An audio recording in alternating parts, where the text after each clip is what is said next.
کہ اس میں اس مائنرز، اس بندے کا جس کا مشین، جس کا گرافک، جس کا کمپیوٹر اچھا ہے، اس کو یہ فائدہ ہوگا کہ اس اچھے پرفارمنس کی وجہ سے اس کو تھوڑا سا ریوارڈ ملتا جائے گا، ٹھیک ہے، تھوڑا سا ریوارڈ اس کو ملتا رہے گا کہ وہ اچھا پرفارمنس کر رہا ہے، اس کا مطلب سب کچھ ٹھیک ہے۔ اور یہ ریوارڈ جو اس کو ملتا ہے یہ ہمارے پیسوں سے نہیں، مطلب یہ کٹنگ نہیں ہوگا ہمارے پیسوں سے، وہ تو اس کا جو ہے فیس ہے، وہ تو سب کچھ مائنر سے ہی کٹ جائے گا،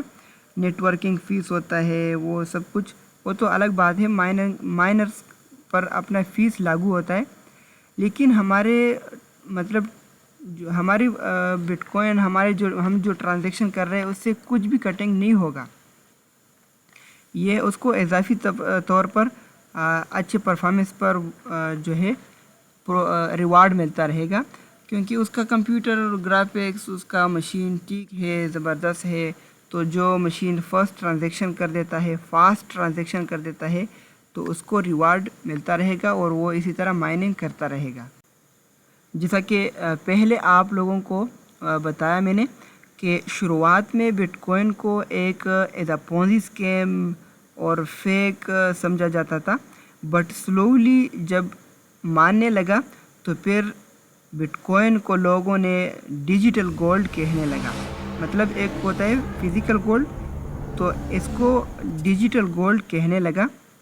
وہ آج کے دور میں بھی بٹ کوائن کو لوگ ڈیجیٹل گولڈ ہی مانتے ہیں اور اس کو ڈیجیٹل گولڈ کہتے ہیں کہ اگر آپ نے اچھا والا پروفٹ گین کرنا ہے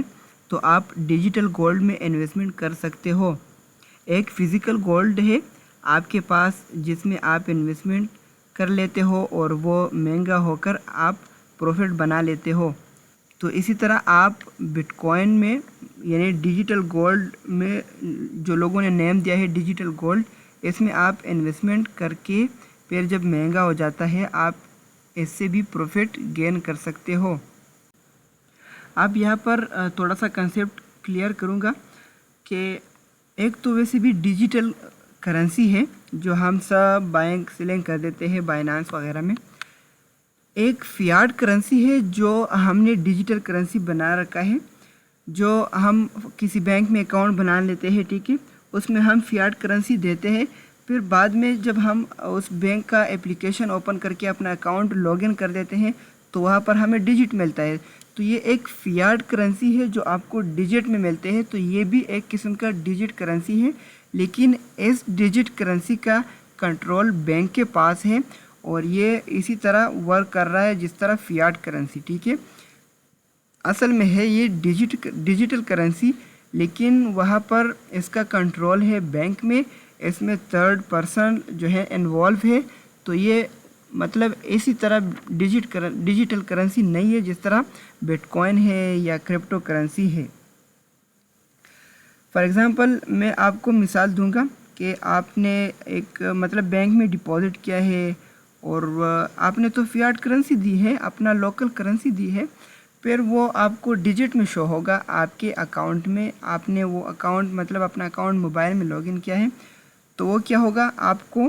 مطلب ڈیجٹ میں ہی شو ہوگا، تو یہ بھی ایک قسم کا ڈیجیٹل کرنسی ہے، لیکن اس کا کنٹرول جو ہے وہ بینک کے پاس ہے، اور کرپٹو کرنسی جو ہے اس کا کنٹرول کسی بھی گورنمنٹ یا کسی بھی بینک کے پاس نہیں ہے۔ تو جس طرح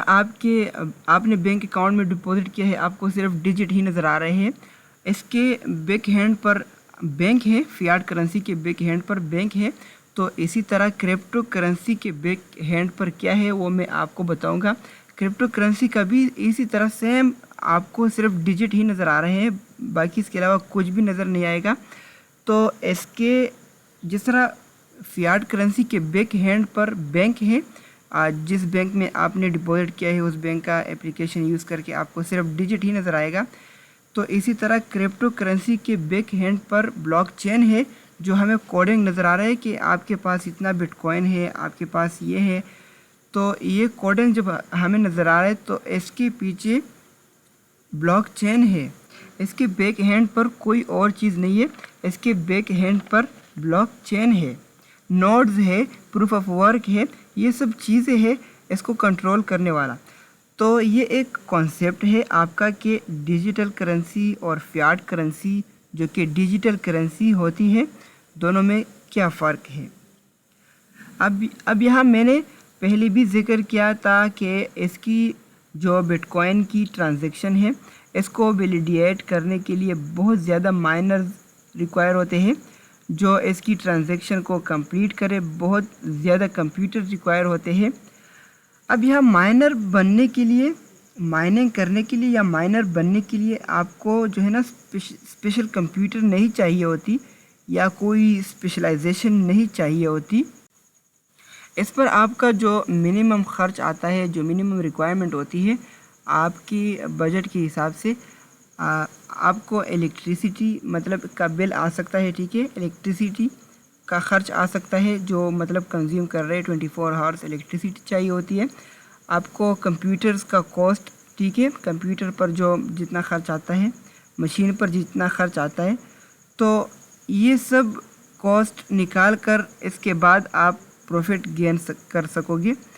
یہ سب کیلکولیٹ کر کے آپ پھر پروفٹ کا سوچو گے۔ مطلب اگر آپ کوئی ایتھیریم کی مائننگ کر رہے ہو تو آپ نے ایتھیریم مائننگ کی تو اس سے آپ مائننگ کی فیس ادا کرو گے، ٹھیک ہے، اس کے بعد الیکٹریسٹی کا بل ادا کرو گے اور اس کے بعد جو کاسٹ آپ نے کی ہے کمپیوٹر سیٹ اپ پر تو اس کے بعد آپ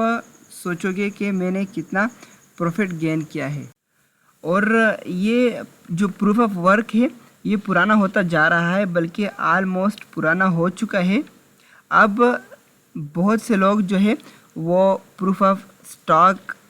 پر مطلب جا چکے ہیں، پروف آف سٹاک جس کو اسی طرح آپ نیو ورڈز آپ کو سامنے آئیں گے ہر ویڈیو میں، تو انشاءاللہ میں کوشش کروں گا کہ آپ کو نیکسٹ ویڈیو میں پروف آف ورک کے بارے میں بتاؤں، پروف آف سٹاک کے بارے میں بتاؤں۔ تو امید کرتا ہوں کہ بٹ کوائن کے متعلق آپ کا کنسیپٹ کلیئر ہوا ہوگا۔ مائننگ کے بارے میں ہم نے بات کی،